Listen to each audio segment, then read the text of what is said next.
We've now passed the halfway point of the third season of the Gilded Age, and it's definitely shaping up to be the most exciting and dramatic season of the show that we've ever had. I also think that it's probably going to be the one with the most devastating consequences too.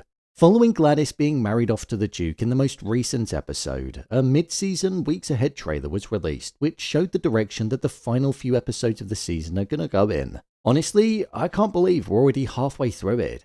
So with that, I wanted to break down the trailer and also give my theories and predictions for what I think could happen next. Here is the Gilded Age Season 3 Episode 5 trailer explained. Just to let you know, this video will contain spoilers.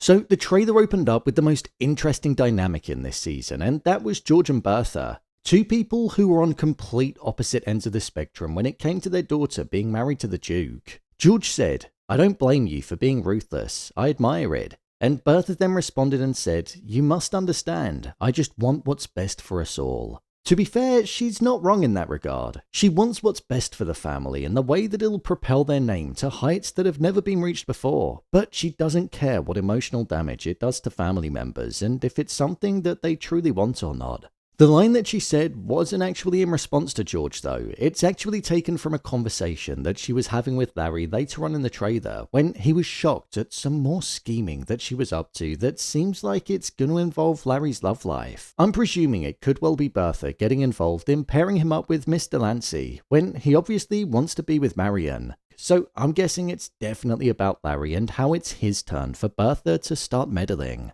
There was then another line that accompanied that scene, and it was of George saying, "Of course you do," in a tone that I feel showed that he was growing to become a bit tired of Bertha's scheming and masking her own benefits by saying that it was all for the betterment of the family, something that she's been saying for years now. Once that was done, we saw that Gladys had arrived overseas and she was met with applause as she and the Duke were being taken up to the palace, something that she looked concerned by.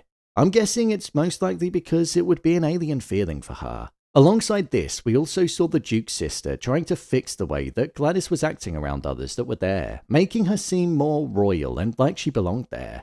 Gladys was even seen to say, "There are so many rules to Adelheid, and the rules that she needs to follow is something that's probably going to make it even more difficult for her to feel like she has a home." This is because she's not going to be able to act like herself in the slightest. Following this, the Duke's sister said, "Gladys, she's unpromising material, but I'm trying to turn her into an English duchess." As she said this, everybody around the table was laughing at Gladys whilst she was sat in the centre, so it seems like she's going to be the butt of the joke, and the fact that she doesn't quite know the etiquette of being a duchess, it will make her feel relatively ostracised.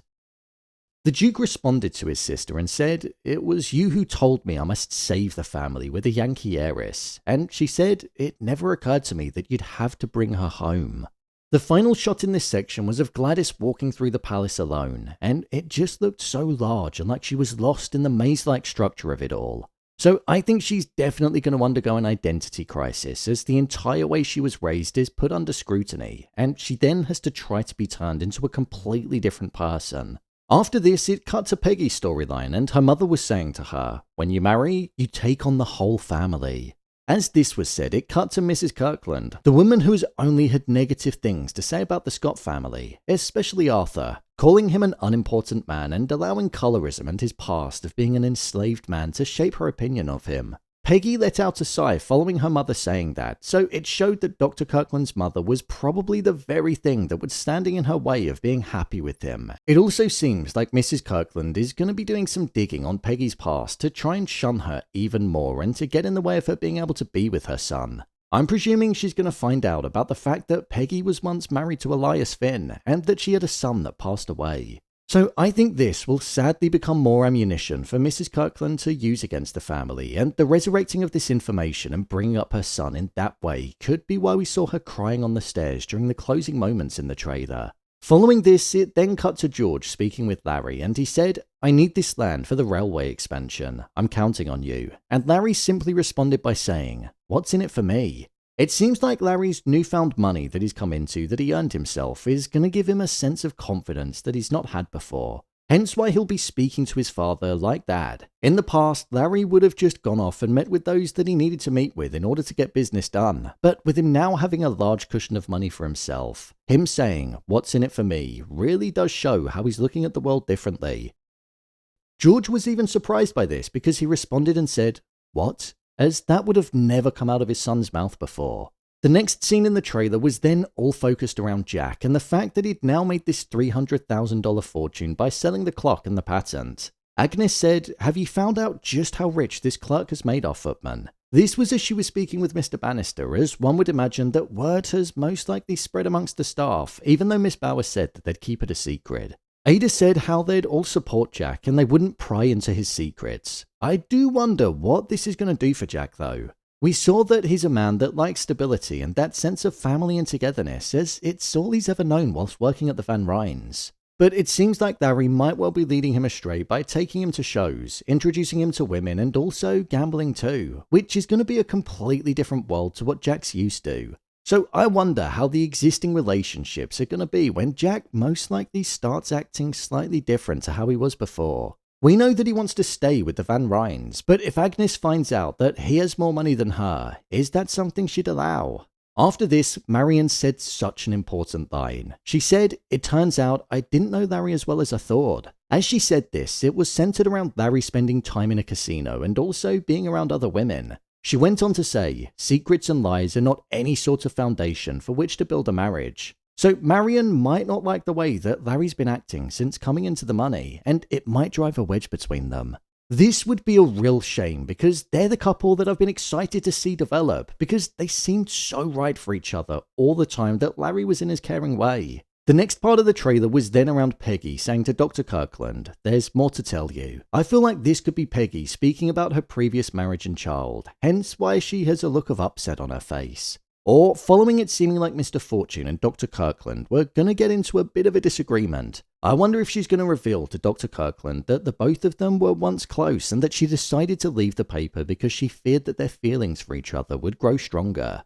In the second half of the trailer, we saw that Agnes was in bed, and she said how she was being asked too much of her and that Ada needed to manage her house. This was funny because Ada called out that Agnes only referred to it as Ada's house when things weren't going as well, showing again that feud between the sisters and that Agnes had that bitterness within her that she lost everything and Ada is now the richer sister. So I feel that feud is something that's probably going to continue right the way up until the season concludes.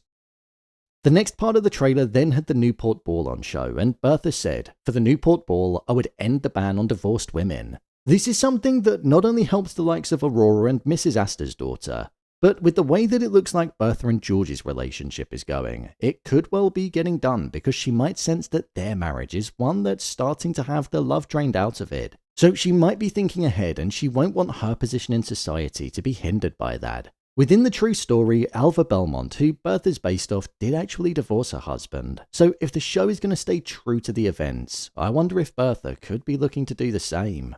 After this, we also saw Oscar saying to Bertha, "The day is coming when you'll be as strong as Mrs. Astor."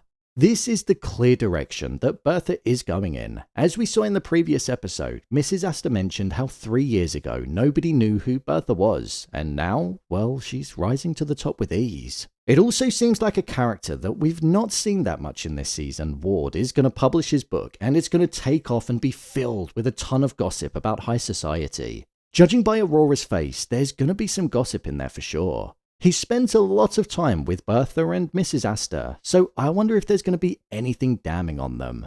Mrs. Astor said to him, "Don't I deserve more than to be made a fool?" So I'm guessing Ward is going to have gone against the apparent friendship that it seemed like he made. Much to Agnes's dismay, it seems like Ada is going to be speaking with the spiritual medium again, and she's going to believe that she's talking with Luke Forte, when she could well be getting swindled out of money by doing so. She said, "I seem to be in charge of a house that's falling apart," and accompanying that was a shot of Agnes looking shocked, Marian being upset about Larry, and also Oscar crying and being comforted. I wonder if Oscar is going to end up being too greedy for his own good and end up losing all of the money for the client list that he's been building up, or if John Adams, somebody that he seems to care deeply about, is going to be leaving his life in some way. Maybe he finds a new lover. There was a meeting between them earlier on in the trailer, so I wonder if this reaction is following that. One of the most emotional moments in the trailer came from Dorothy saying to Peggy, "You are worthy," and I'm guessing this is Peggy not feeling good enough due to what Mrs. Kirkland is going to say, and she'll use it against her and the family. The fact that Marian's next line of dialogue was her saying, "Every man in my life has failed me," I think that's going to be similar to how Peggy's feeling with the likes of Dr. Kirkland, as on not one occasion has he stuck up for her when his mother has been judgmental. We also saw a confrontation between Larry and Bertha in the end, where he called her out and used her own words against her. She said to him, "I only want what's best for you," and he said, "You only want what's best for you." He can see the game that she's playing, and he called her out on it, which I respect. Somebody's finally done it. As I mentioned earlier, I think this is going to have something to do with Bertha not wanting him to marry Marian, which is the person that he cares about most, but he might end up ruining that himself. After this, George said to Bertha, "You made me weak. Everything I've built is on the verge of collapse."